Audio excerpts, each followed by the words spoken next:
Hello students. सो बच्चे आज आप डिस्कस करना next topic of the electrochemistry chapter that is fuel cell. ठीक है जी। सो बच्चे कहना फ्यूल सेल एक galvanic cell ah in which the energy of combustion of fuel like hydrogen methane and methanol कहता वो डायरैक्टली साडे कोल इलैक्ट्रिकल एनर्जी दे विच की हुंदी आ कन्वर्ट हुंदी आ। सो इदां दे गैल्वेनिक सेल्स जिहड़े आपां कहने आ, ठीक है, जिहदे विच फ्यूल्स जिहड़े ने उन्होंने असीं कंबस्ट करके उन्होंने इलैक्ट्रिक एनर्जी बनाईए that cells are called fuel cells। ठीक है जी। सो नाउ बच्चे ਅਸੀਂ फ्यूल सेल्स की डिस्कशन पढ़ांगे। बच्चे फ्यूल सेल का डायग्राम सब तो पहला ਅਸੀਂ बच्चे दो लाइक साइड लिया हुई ने। ये साइड ਜਿਹੜੀ ਅਸੀਂ ਪੋਰਸ ਕਾਰਬਨ ਇਲੈਕਟ੍ਰੋਡਸ ਯੂਜ਼ ਕੀਤੇ ਹੋਏ ਨੇ। ਪੋਰਸ ਤਾਂ ਰੱਖਿਆ ਕਿਉਂਕਿ ਇਹਦੇ ਵਿੱਚ ਗੈਸ ਪਾਸ ਹੋ ਸਕੇ। ਸੋ ਇੱਕ ਪਾਸੇ ਵਿੱਚ ਅਸੀਂ ਹਾਈਡਰੋਜਨ ਪਾਸ ਕਰਵਾ ਰਹੇ ਹਾਂ, ਇੱਕ ਪਾਸੇ ਅਸੀਂ ਆਕਸੀਜਨ। ਸੋ ਜਿਸ ਪਾਸੇ ਹਾਈਡਰੋਜਨ ਪਾਸ ਕਰਵਾ ਰਹੇ ਹਾਂ ਬੱਚੇ ਉਹ ਸਾਈਡ ਕੌਣ ਹੈ? ਐਨੋਡ ਹੈ। ਜਿੱਥੇ ਅਸੀਂ ਬੱਚੇ ਦਿਸ ਸਾਈਡ ਆਪਾਂ ਕਰਵਾ ਰਹੇ ਹਾਂ that side is ਕੈਥੋਡ। So anode ਤੇ ਨੈਗੇਟਿਵ ਚਾਰਜ, ਕੈਥੋਡ ਤੇ ਪੋਜ਼ਿਟਿਵ ਚਾਰਜ। ਇਲੈਕਟ੍ਰੋਲਾਈਟ ਵਿੱਚ ਜਿਹੜਾ ਯੂਜ਼ ਕੀਤਾ ਹੋਇਆ ਦੈਟ ਇਜ਼ KOH। ਸੋ ਇਹਦੇ ਵਿੱਚ ਸਾਡੇ ਕੋਲ K ਪੋਜ਼ਿਟਿਵ ਤੇ OH ਨੈਗੇਟਿਵ ਆਇਨਸ ਜਿਹੜੇ ਨੇ ਉਹ ਯੂਜ਼ ਕੀਤੇ ਹੋਏ ਹੋਣਗੇ, ਰਾਈਟ। ਸੋ ਆ ਪੋਰਸ ਕਿਉਂ ਹੈ ਕਿ ਸੋ ਦੈਟ ਇਹ 'ਚੋਂ ਗੈਸ ਪਾਸ ਹੋਵੇ ਤੇ ਉਹ ਅੰਦਰ ਜਾ ਕੇ ਕੁਛ ਨਾ ਕੁਛ ਰਿਐਕਸ਼ਨ ਦੇਵੇ ਤੇ ਸਾਡੇ ਕੋਲ ਲਾਈਕ ਹੋਵੇ, ਰਾਈਟ। ਸੋ ਬੱਚੇ ਹੁਣ ਇਸ ਸੈੱਲ ਦੇ ਵਿੱਚ ਹੁੰਦਾ ਕੀ ਹੈ? ਇਸ ਸੈੱਲ ਦੇ ਵਿੱਚ ਬੱਚੇ ਦੇਖੋ ਇੱਕ ਰਿਐਕਸ਼ਨ ਜਿਹੜੀ ਹੋਣੀ ਆ ਉਹ ਐਨੋਡ ਤੇ ਹੋਣੀ, ਇੱਕ ਰਿਐਕਸ਼ਨ ਕੈਥੋਡ ਤੇ। ਸੋ ਐਨੋਡ ਤੇ ਬੇਸਿਕਲੀ ਕੀ ਹੋਣੀ ਆ? Oxidation that is removal of electron. Cathode ਤੇ ਕੀ ਹੋਣੀ ਹੈ? Reduction that is gain of electron. So ਬੱਚੇ ਹੋਇਆ ਕਿ ਸਾਡੇ ਕੋਲ ਐਨੋਡ ਤੇ ਹਾਈਡਰੋਜਨ ਨੇ 2OH ਨੈਗੇਟਿਵ ਦੇ ਨਾਲ ਜੋ ਰਿਐਕਟ ਕੀਤਾ, ਮਤਲਬ ਹਾਈਡਰੋਜਨ ਨੇ OH ਨੈਗੇਟਿਵ ਦੇ ਨਾਲ ਰੱਖ ਕੇ ਕੀਤਾ ਰਿਐਕਟ ਕੀਤਾ ਤਾਂ ਬੱਚੇ ਉਹਨੇ ਕੀ ਕੀਤਾ? ਵਾਟਰ ਮੋਲੀਕਿਊਲ ਤੇ ਨਾਲ ਦੋ ਇਲੈਕਟ੍ਰੋਨਸ ਕੀ ਕਰਤੇ? ਰਿਮੂਵ। ਸੋ ਇੱਥੇ ਵਾਟਰ ਮੋਲੀਕਿਊਲ ਰਿਮੂਵ ਹੋ ਰਿਹਾ ਐਜ਼ ਵੈਲ ਨਾਲ ਦੀ ਨਾਲ ਦੋ ਇਲੈਕਟ੍ਰੋਨਸ ਰਿਮੂਵ ਹੋ ਰਿਹਾ। ਤਾਂ ਦੂਜੀ ਸਾਈਡ ਤੋਂ ਬੱਚੇ O2 ਆ ਰਿਹਾ। ਉਹ O2 ਜਿਹੜਾ ਆ ਉਹੀ 2H2O ਮੋਲੀਕਿਊਲ ਦੇ ਨਾਲ ਇਲੈਕਟ੍ਰੋਨ ਗੇਨ ਕਰਨ ਤੋਂ ਬਾਅਦ ਦੁਬਾਰਾ ਇੱਥੇ OH ਨੈਗੇਟਿਵ ਬਣਾ ਦੂਗਾ। ਦੁਬਾਰਾ OH ਨੈਗੇਟਿਵ ਫਿਰ ਦੁਬਾਰਾ H2 ਨਾਲ ਰਿਐਕਟ ਕਰੀ ਜਾਣਗੇ, ਠੀਕ ਹੈ ਜੀ। ਰਿਐਕਸ਼ਨ ਚੱਲੀ ਜਾਊਗੀ। ਸੋ ਕੈਥੋਡ ਤੇ O2 ने H2O ਨਾਲ ਇਲੈਕਟ੍ਰੋਨ ਐਡੀਸ਼ਨ ਕਰਕੇ 4OH ਨੈਗੇਟਿਵ ਆਇਨਸ ਬਣਾਏ ਤੇ ਓਵਰਆਲ ਰਿਐਕਸ਼ਨ ਕੀ ਹੈ ਬੱਚੇ? ਇੱਥੋਂ ਸਾਡੇ ਕੋਲ ਇੱਕ ਚੀਜ਼ ਕੱਟੀ ਗਈ, ਸਾਡੇ ਕੋਲ ਕੀ ਬਚਿਆ? 2H2, ਠੀਕ ਹੈ ਜੀ। O2 ਤੇ ਇਹਦੇ 4OH ਸੀਗੇ, 2OH ਸੀਗੇ, ਕਿੰਨੇ ਹੋ ਗਏ ਬੱਚੇ? ਲਾਈਕ ਸਾਡੇ ਕੋਲ ਬੱਚੇ ਇੱਥੇ ਵੀ ਸਾਡੇ ਕੋਲ ਬੱਚੇ ਕੀ ਹੋਇਆ ਕਿ ਇੱਥੇ 2OH ਹੈ।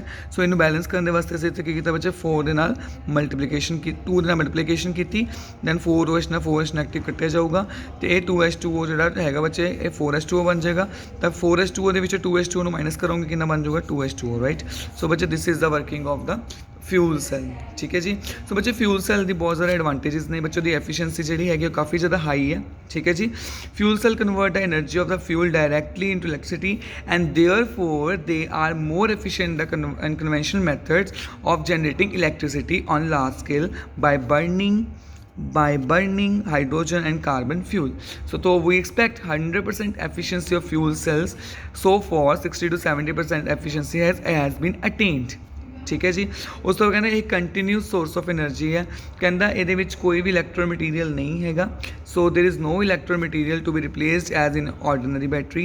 सो बच्चे कंटिन्यूस सोर्स है एनर्जी का तो ये साढ़े कोल स्पेस क्राफ्ट के ही की किया जाता बच्चे ये यूज़ किया जाने वाला सैल है, राइट। उस तो बच्चे पोल्यूशन फ्री वर्किंग। सो बच्चे पोल्यूशन फ्री वर्किंग क्या? They are no objectionable by product and therefore they do not cause any pollution problem. So ये कोई भी पोल्यूशन प्रॉब्लम बच्चे नहीं आती, राइट। सो बच्चे उस तो बाद साढ़े को नैक्सट टॉपिक है दैट इज़ करोजन। सो बच्चे करोजन साढ़े को होंगे किसी चीज़ का किसी मैटल के सरफेस का खराब होना बेसिकली। सो करोजन की है? It's a process of deterioration of the metal as a result of its reaction with air और वाटर। जिमें सपोज कर लो मैं इतने आयरन रखी तो इस आयरन तो वाटर तो साढ़े को एयर मतलब H2O तो O2 इस आयरन के नाल ਇਹਦੀ ਸਰਫੇਸ ਨੂੰ ਕੀ ਕਰ ਦੋਗੇ? ਵਿਦ ਟਾਈਮ ਕੀ ਕਰਨਗੇ? ਉਹਨੂੰ ਖਰਾਬ ਕਰਨਾ ਸ਼ੁਰੂ ਕਰ ਦੇਣਗੇ ਤੇ ਜਦੋਂ ਸਾਡੇ ਕੋਲ ਡੈਟੋਰੇਸ਼ਨ ਹੋ ਜਾਊਗੀ ਮੈਟਲ ਦੀ, ਠੀਕ ਹੈ ਜੀ, ਜਿਹਦੇ ਨਾਲ ਕੀ ਹੋਊਗਾ ਕਿ ਸਾਡੇ ਕੋਲ ਉਹ ਖਰਾਬ ਹੋਣੀ ਸ਼ੁਰੂ ਹੋ ਜਾਊਗੀ। ਜੋ ਬੇਸਿਕਲੀ ਲੈਂਗੁਏਜ ਆਪਾਂ ਕਹੀਏ ਕਿ ਉਹ ਰਸਟ ਹੋਣਾ ਸ਼ੁਰੂ ਹੋ ਜਾਊਗੀ। So that process is called corrosion. So ਬੱਚੇ ਆਇਰਨ ਦੇ ਕੇਸ ਦੇ ਵਿੱਚ ਕਰੋਜ਼ਨ ਨੂੰ ਕਹਿੰਦੇ ਨੇ ਰਸਟਿੰਗ, ठीक है जी। सो रस्टिंग का जो फॉर्मूला होंगे बच्चे दैट इज़ फैरिक ऑक्साइड की फॉर्म के होंगे आ, वो हाइड्रेटेड होंगे आ, मतलब वो साढ़े को वाटर मॉलिक्यूल्स प्रेजेंट होंगे ने, राइट। सो बच्चे हुण ये साढ़े को किहड़े फैक्टर्स ने जिहड़े साढ़े कोल क्रूजन इफैक्ट करते हैं? पहला हैगा वा position of the metal in the EMF series. तुसीं EMF सीरीज़ में काफ़ी डिटेल दे विच देखिया होगा तो बच्चे उत्थे रिएक्टिविटी जिहड़ी है मैटल की कहते इलैक्ट्रोकैमिकल सीरीज़ ते की करती है बच्चे? डायरैक्टली साढ़े कोल डिपेंड करती है, राइट। उस तो बाद बच्चे प्रैजेंस ऑफ द इंप्योरिटी, कहना जिन्नी ज़्यादा इंप्योरिटी होगी साढ़े कोल, ठीक है, जिद्दां impurities help in the setting up voltaic cell, कहता वो साढ़े कोल क्रूजन की प्रोसैस नूं स्पीड नूं की कर दूगी, इनक्रीज़ कर दूगी। उस इलैक्ट्रोलाइट की प्रेजेंस, बच्चे इलैक्ट्रोलाइट की प्रेजेंस भी क्रूजन की प्रोसैस नूं की करदी आ, ਵਧਾਉਂਦੀ ਆ। ਜਿਵੇਂ ਬੱਚੇ ਸੀ ਵਾਟਰ ਜਿਹੜਾ ਆ ਉਹਦੇ 'ਚ ਕਰੂਜ਼ਨ ਜ਼ਿਆਦਾ ਹੁੰਦਾ ਆ as compare to distilled water ਦੇ ਨਾਲੋਂ। ਉਸ ਦੇ ਵਿੱਚ ਪ੍ਰੈਜ਼ੈਂਸ ਆਫ ਦਾ CO2 in water, CO2 in natural water increasing the rusting of iron, ਠੀਕ ਹੈ ਜੀ। So water containing CO2 acts as an electrolyte and increases the flow of electrons from one place to another, right? So बच्चे as a presence of the protective coating, so बच्चे when the iron surface, बच्चे ਅਸੀਂ ਉਹਨੂੰ ਕਿਸੇ ਹੋਰ layer ਦੇ ਨਾਲ ਕਰੀਏ ਜਿਹੜਾ ਉਹਦੇ ਨਾਲੋਂ ਕੀ ਹੋਵੇ ਐਕਟਿਵ ਹੋਵੇ, ਤਾਂ ਬੱਚੇ ਉਹ ਵੀ ਸਾਡੇ ਕੋਲ ਕਰੂਜ਼ਨ ਨੂੰ ਕੀ ਕਰਦਾ ਆ, ਉਹ ਰੇਟ ਆਫ ਕਰੂਜ਼ਨ ਨੂੰ ਰਿਟਾਰਡ ਕਰਦਾ ਵਾ, ਮਤਲਬ ਉਹਨੂੰ ਰੋਕਦਾ ਵਾ, ਠੀਕ ਹੈ। ਸੋ ਪ੍ਰੋਟੈਕਟਿਵ ਕੋਟਿੰਗ ਕਰਨ ਦਾ ਫਾਇਦਾ ਇਹ ਹੁੰਦਾ ਕਿ ਅਸੀਂ ਆਪਣੀ ਮੈਟਲ ਸਰਫੇਸ ਨੂੰ ਬਚਾ ਸਕਦੇ ਹਾਂ, ਠੀਕ ਹੈ ਜੀ। ਜਿਵੇਂ ਬੱਚੇ ਅਸੀਂ ਜ਼ਿੰਕ ਨੂੰ ਆਇਰਨ 'ਤੇ ਜ਼ਿੰਕ ਨੂੰ ਅਸੀਂ ਕੋਟ ਕਰਤਾ ਆਇਰਨ ਦੇ ਉੱਪਰ, ਠੀਕ ਹੈ ਜੀ। ਉਸ ਪ੍ਰੋਸੈਸ ਨੂੰ ਗੈਲਵਨਾਈਜੇਸ਼ਨ ਕਹਿੰਦੇ ਆ, ਇਹ ਆਪਾਂ ਅੱਗੇ ਜਾ ਕੇ ਡਿਸਕਸ ਕਰਾਂਗੇ। ਸੋ ਬੱਚੇ ਰਸਟਿੰਗ ਆਫ ਆਇਰਨ ਦਾ ਮੈਕੈਨਿਜ਼ਮ ਕੀ ਹੈ? ਰਸਟਿੰਗ ਆਫ ਆਇਰਨ ਦਾ ਬੇਸਿਕਲੀ ਮੈਕੈਨਿਜ਼ਮ ਬੱਚੇ ਇਹ ਡਿਪੈਂਡ ਕਿਤੇ ਕਰਦਾ ਆ, ਇਹ ਐਕਸਪਲੇਨ ਕਰਦੇ ਆ on the basis of electrochemical theory ਦੇ ਬੇਸ 'ਤੇ, ਜਿਹਦੇ ਵਿੱਚ ਆਕਸੀਡੇਸ਼ਨ ਤੇ ਰਿਡਕਸ਼ਨ ਆਣੀ ਹੈ, ਠੀਕ ਹੈ ਜੀ। ਸੋ ਬੱਚੇ ਜਿਹੜਾ ਇਹਦੇ ਵਿੱਚ ਸਾਡੇ ਕੋਲ ਆਹ ਪੂਰੀ ਦੀ ਪੂਰੀ ਅਸੀਂ ਆਇਰਨ ਦੇਖੀ ਹੋਈ ਹੈ, ਇਹ ਆਇਰਨ ਜਿਹੜੀ ਹੈ ਬੱਚੇ it is act as anode, ਤਾਂ ਐਨੋਡ ਹੈ। ਦੇਖੋ ਜੀ ਆਇਰਨ ਜਿਹੜੀ ਹੈਗੀ ਹੈ ਇਹ ਆਪਣੇ ਵਿੱਚੋਂ ਬੱਚੇ ਧਿਆਨ ਨਾਲ ਜੇ ਆਪਾਂ ਨਿਗਾਹ ਮਾਰੀਏ,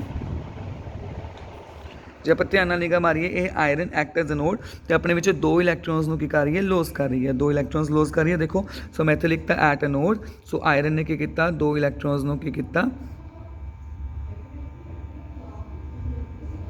2 ਇਲੈਕਟ੍ਰੋਨਸ ਨੂੰ ਬੱਚੇ ਇੱਥੋਂ ਰਿਮੂਵ ਕੀਤਾ by removing Fe2 positive right ion, ਠੀਕ ਹੈ ਜੀ।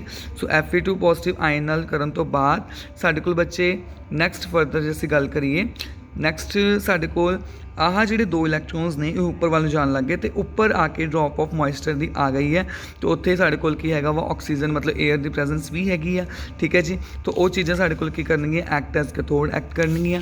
ਹੁਣ ਬੱਚੇ ਉੱਥੇ ਹੋਊਗਾ ਕਿ ਸਾਡੇ ਕੋਲ ਜਿਹੜਾ ਵਾਟਰ ਆ, ਠੀਕ ਹੈ ਜੀ, ਜਿਹੜਾ ਸਾਡੇ ਕੋਲ ਵਾਟਰ ਆ, ਠੀਕ ਹੈ ਜੀ, ਜਾਂ ਤਾਂ ਉਹਨੇ H positive OH negative ion ਬਣਾ ਦੇਣੇ ਆ, ਠੀਕ ਹੈ ਜੀ, ਜਾਂ ਬੱਚੇ ਸਾਡੇ ਕੋਲ ਕਾਰਬਨ ਡਾਈਆਕਸਾਈਡ ਕੀ ਕਰਦਾ ਆ, ਜਿਹੜਾ ਏਅਰ 'ਚ ਪਿਆ ਉਹ ਮੋਇਸਚਰ ਨਾਲ ਰਿਐਕਟ ਕਰਕੇ ਸਾਡੇ ਕੋਲ ਕਾਰਬੋਨਿਕ ਐਸਿਡ ਬਣਾਉਂਦਾ, ਅਤੇ ਉਹ ਕਾਰਬੋਨਿਕ ਐਸਿਡ ਫਰਦਰ H ਪੋਜ਼ੀਟਿਵ ਬਣਾਉਂਦਾ, ਅਤੇ ਜਿਹੜਾ ਉਹ H ਪੋਜ਼ੀਟਿਵ ਆ ਉਹ ਨੇਚਰ ਤੋਂ ਮਤਲਬ ਭਾਵੇਂ ਉਹ H ਪੋਜ਼ੀਟਿਵ ਇਸ ਤਰੀਕੇ ਨਾਲ ਬਣੇ, ਦੇਖੋ ਔਰ ਲਿਖਿਆ ਹੋਇਆ, ਤੁਸੀਂ ਇਹਨਾਂ ਦੋਨਾਂ 'ਚ ਕੋਈ ਵੀ ਰਿਐਕਸ਼ਨ ਲਿਖ ਸਕਦੇ ਹੋ, ਭਾਵੇਂ ਬੱਚੇ OH H ਪੋਜ਼ੀਟਿਵ ਇੱਧਰੋਂ ਬਣੇ ਭਾਵੇਂ ਇੱਧਰੋਂ ਬਣੇ, ਉਹਨੇ ਏਅਰ ਤੋਂ ਲੈ ਕੇ 4 ਇਲੈਕਟ੍ਰੋਨ ਲੈ ਕੇ ਉਹਨੇ ਵਾਟਰ ਮੋਲੀਕੂਲ 'ਚ ਕੀ ਹੋ ਜਾਣਾ ਵਾ, ਕਨਵਰਟ ਹੋ ਜਾਣਾ। ਅਤੇ ਸਾਡੇ ਕੋਲ ਇਹਦਾ ਮਤਲਬ ਜਿਹੜੀ ਐਨੋਡ ਹੈ ਉੱਥੇ ਆਕਸੀਡੇਸ਼ਨ ਹਾਫ ਰਿਐਕਸ਼ਨ ਹੋ ਰਹੀ ਆ, ਕੈਥੋਡ 'ਤੇ ਰਿਡਕਸ਼ਨ ਹਾਫ ਰਿਐਕਸ਼ਨ ਹੋ ਰਹੀ ਆ, ਤਾਂ ਇਹਨੂੰ ਅਸੀਂ ਓਵਰਆਲ ਰਿਐਕਸ਼ਨ ਕਰੀਏ ਤਾਂ ਸਾਡੇ ਕੋਲ ਕੀ ਬਣ ਜਾਂਦਾ ਵਾ 2Fe + 4H positive + O2 to form 2Fe2 positive + 2H2O, right. So ਬੱਚੇ ਇਸ ਤਰੀਕੇ ਨਾਲ ਸਾਡੇ ਕੋਲ ਕੀ ਹੁੰਦਾ ਵਾ, ਇਹ ਫਰਦਰ ਆਕਸੀਡਾਈਜ਼ ਹੋ ਜਾਂਦਾ ਆ, ਠੀਕ ਹੈ ਜੀ, ਅਤੇ ਉੱਥੇ ਐਟਮੋਸਫੇਅਰ ਦੇ ਵਿੱਚ ਲਾਈਕ ਵਾਟਰ ਮੋਲੀਕਿਊਲਸ ਵੀ ਪਏ ਹੁੰਦੇ ਨੇ, ਅਤੇ ਉਸ ਤੋਂ ਬਾਅਦ ਐਕਸੈਸ ਦੇ ਵਿੱਚ ਹੋਣ ਦੇ ਕਰਕੇ ਸਾਡੀ ਜਿਹੜੀ ਆਇਰਨ ਆ ਉਹ ਸਾਡੇ ਕੋਲ ਫੈਰਿਕ ਆਕਸਾਈਡ ਦੇ ਵਿੱਚ ਕਨਵਰਟ ਹੋ ਕੇ ਉਹਨੂੰ ਰਸਟ ਹੋਣਾ ਕੀ ਹੋ ਜਾਂਦੀ ਹੈ, ਸ਼ੁਰੂ ਹੋ ਜਾਂਦੀ ਹੈ। ਸੋ ਬੱਚੇ ਇਹੀ ਰਸਟਿੰਗ ਜਿਹੜੀ ਹੈ ਇਹ ਸਾਲਟ ਮਤਲਬ ਇਲੈਕਟ੍ਰੋਲਾਈਟਸ ਵਾਲਾ ਸੋਲਿਊਸ਼ਨ ਕੀ ਕਰਦਾ ਆ, ਵਧਾ ਦਿੰਦਾ ਹੈ, right. So this is the ਬੱਚੇ basic mechanism of rusting of iron, that is very easy. ਉਸ ਤੋਂ ਬੱਚੇ ਕਰੂਜ਼ਨ ਨੂੰ ਕਿੱਦਾਂ ਪ੍ਰੀਵੈਂਟ ਕੀਤਾ ਜਾ ਸਕਦਾ ਹੈ? ਕਰੂਜ਼ਨ ਨੂੰ ਪ੍ਰੀਵੈਂਟ ਕਰਨ ਦੇ ਤਰੀਕੇ ਬੱਚੇ ਹੈਗੇ ਨੇ ਬਹੁਤ ਸਾਰੇ, ਠੀਕ ਹੈ, ਇੰਪੋਰਟੈਂਟ ਹੈ ਪ੍ਰੀਵੈਂਸ਼ਨ ਰੋਕਣਾ, ਠੀਕ ਹੈ ਜੀ। It not save only money but ਕੀ ਕਹਿੰਦਾ ਹੈ ਕਿ ਸੀਰੀਅਸ ਐਕਸੀਡੈਂਟਸ ਜਿਵੇਂ ਸੱਚ ਐਸ ਜਿਵੇਂ ਬ੍ਰਿਜਸ ਹੋ ਗਏ ਨਾ, ਜੋ ਕੰਪੋਨੈਂਟਸ ਯੂਜ਼ ਕਰਦੇ ਹਾਂ ਟੁੱਟ ਨਾ ਜਾਣ, ਠੀਕ ਹੈ, ਸਰੀਏ ਵਗੈਰਾ ਆਪਾਂ ਯੂਜ਼ ਕਰਦੇ ਹਾਂ, ਜੰਗ ਲੱਗਣ ਨਾਲ ਟੁੱਟ ਜਾਂਦੇ ਨੇ, ਸੋ ਉਹਨਾਂ ਵਾਸਤੇ ਵੀ ਮਤਲਬ ਇਹ ਰੋਕਣਾ ਬਹੁਤ ਜ਼ਰੂਰੀ ਹੈ। ਸੋ ਬੈਰੀਅਰ ਪ੍ਰੋਟੈਕਸ਼ਨ ਇੱਕ ਮੈਥਡ ਆ, ਬੈਰੀਅਰ ਪ੍ਰੋਟੈਕਸ਼ਨ ਦੇ ਵਿੱਚ ਬੱਚੇ ਕੀ ਹੁੰਦਾ, ਸਿੰਪਲੈਸਟ ਮੈਥਡ ਆ। ਇਸ ਮੈਥਡ ਦੇ ਵਿੱਚ ਕਹਿੰਦਾ ਬੈਰੀਅਰ ਨੂੰ ਆਇਰਨ ਅਤੇ ਐਟਮੋਸਫੇਰਿਕ ਏਅਰ ਦੇ ਵਿੱਚ ਗੈਪ ਮਤਲਬ ਉਹਦੇ ਵਿੱਚ ਦਿੱਤਾ ਜਾਂਦਾ, ਉਹਦੇ ਵਿੱਚ ਰੱਖਿਆ ਜਾਂਦਾ ਆ, ਅਤੇ ਉਹਦੇ ਨਾਲ ਕੀ ਹੁੰਦਾ ਆ, ਸਰਫੇਸ ਨੂੰ ਕੋਟ ਕੀਤਾ ਜਾਂਦਾ ਵਿਦ ਪੇਂਟ, ਠੀਕ ਹੈ ਜੀ। ਜੋ ਸਰਫੇਸ ਨੂੰ ਅਸੀਂ ਪ੍ਰੋਟੈਕਟ ਕਰਦੇ ਬਾਈ ਅਪਲਾਈਂਗ ਅ ਥਿਨ ਫਿਲਮ ਔਰ ਅ ਗਰੀਸ, ਠੀਕ ਹੈ ਜੀ। ਜ਼ਿਆਦਾ metal is electroplating with like metal like tin, ਨਿਕਲ, ਜ਼ਿੰਕ। ਸੋ ਬੱਚੇ ਇਹ ਸਾਡੇ ਕੋਲ ਬੈਰੀਅਰ ਪ੍ਰੋਟੈਕਸ਼ਨ ਮੈਥਡ ਆ, ਮਤਲਬ ਪੇਂਟ ਪੂੰਟ ਕਰਨਾ ਮੈਟਲ ਦੇ ਸਰਫੇਸ ਦੇ ਉੱਪਰ।